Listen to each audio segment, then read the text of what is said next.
15 ટીમો સતત રેડ અને આખરે સાબરમતીથી ઝડપાયો રામોલ બ્લાસ્ટનો મુખ્ય આરોપી મેહુલ ડોડિયા. અમદાવાદના રામોલમાં થયેલા ભયાનક બ્લાસ્ટ પછી એક જ સવાલ હતો કે મુખ્ય આરોપી મેહુલ ડોડિયા ક્યાં છે?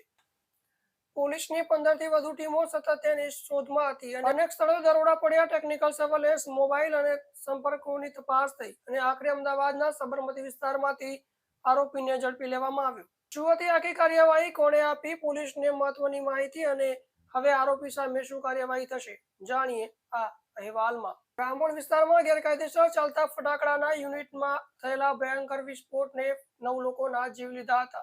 આ ઘટના બાદ મુખ્ય આરોપી મેહુલ ડોડિયા ફરાર થઈ ગયો હતો. અમદાવાદ પોલીસ માટે તેને પકડવો સૌથી મોટો પડકાર બની ગયો હતો. પોલીસે અલગ અલગ દિશામાં તપાસ શરૂ કરી. CCTV footage, mobile location, technical surveillance અને બાતમીદારોની મદદથી આરોપીની શોધખોળ ચાલુ રાખવામાં આવી.